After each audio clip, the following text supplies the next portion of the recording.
Good morning. Hi, everybody. I don't see too many people yet.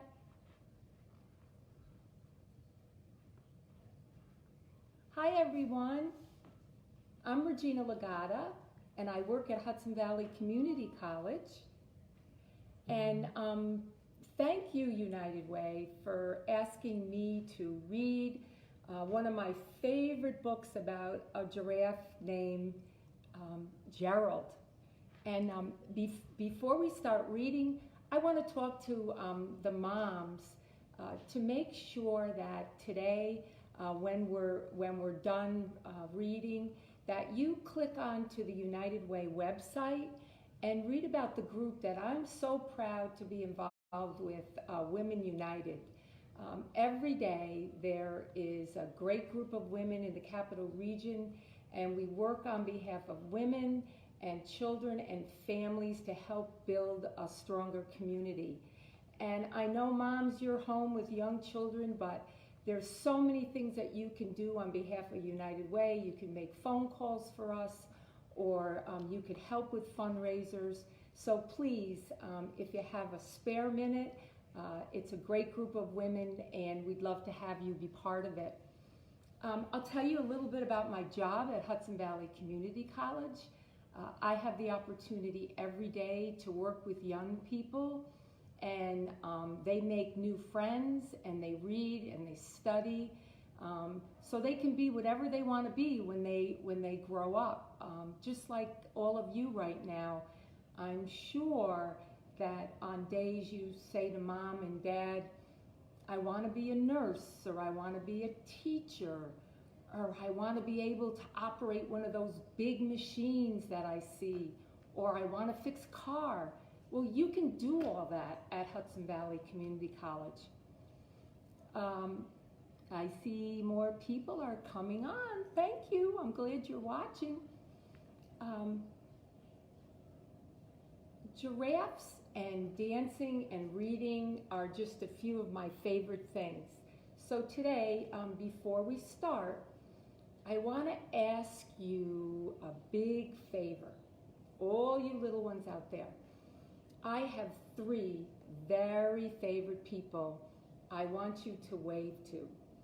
So would you say hi to my mom and my grandson Justin, who both love to read, and my great niece Sierra, who is all the way in California, but she's reading with all of you today. So say hi to them for me.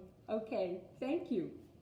So now let's all get together and let's read about Gerald, my favorite giraffe, and the name of the book is Giraffes Can't Dance by Giles Andreae.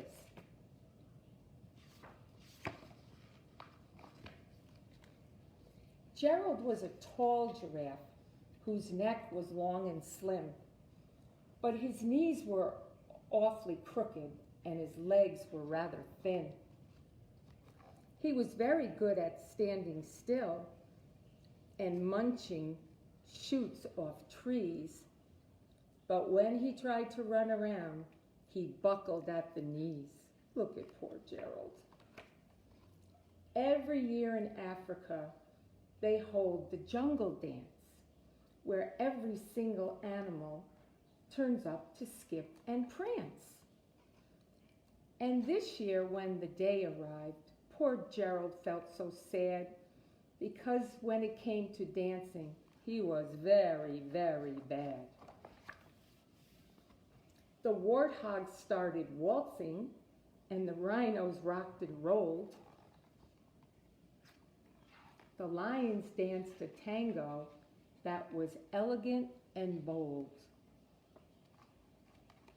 The chimps all did a cha-cha with a very Latin feel, and 8 baboons then teamed up for a splendid Scottish reel. Aren't those baboons funny? Here we are at the dance. Gerald swallowed bravely as he walked towards the floor, But the lions saw him coming, and they soon began to roar. "Hey, look at clumsy Gerald," the animals all sneered. "Giraffes can't dance, you silly." "Oh, Gerald, you're really weird." Oh, what a terrible thing to say to Gerald. Gerald simply froze up. He was rooted to the spot. "They're right," he thought. "I'm useless. Oh, I feel like such a clot." So he crept off from the dance floor and he started walking home. He never felt so sad before, so sad and so alone. Poor Gerald, but he'll do better because he found a real friend, you'll see. Then he found a little clearing and he looked up to the sky. The moon could be so beautiful, he whispered with a sigh. "Excuse me," coughed a cricket who'd seen Gerald earlier on, "but sometimes when you're different, you just need a different song." So the cricket said to Gerald, "Listen to the swaying grass and listen to the trees. To me, the sweetest music is those branches in the breeze."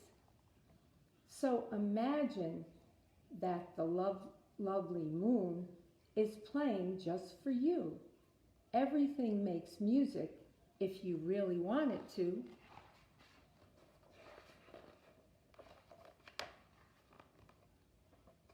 With that, the cricket smiled and he picked up his violin. Then Gerald felt his body do the most amazing thing. His hoofs had started shuffling, making circles on the ground. His neck was gently swaying, and his tail was swirling around. Can you see Gerald dancing? There he is. His friend the cricket taught him how to dance. He threw his legs out sideways and he swang them everywhere. Then he did a backward somersault and leaped up in the air.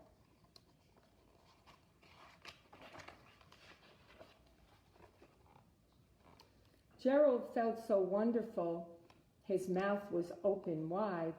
"I'm dancing, yes, I'm dancing, I'm dancing," Gerald cried. Then one by one, each animal who'd been here at the dance arrived while Gerald boogied on and watched him quite entranced. They shouted, "It's a miracle. We must be in a dream. Gerald's the best dancer that we've ever seen." "How did you learn to dance like that? Please, Gerald, tell us how." But Gerald simply twirled around and finished with a bow. Then he raised his head and looked up at the moon and stars above. "We all can dance," he said, "when we find music that we love." So that's my book about Gerald, the giraffe, and Giraffes Can't Dance. And I hope you enjoyed it as much as I do, because this is really my favorite book. And Mom and Dads, thanks for spending time with me, and thank you for being part of the United Way. Have a great day.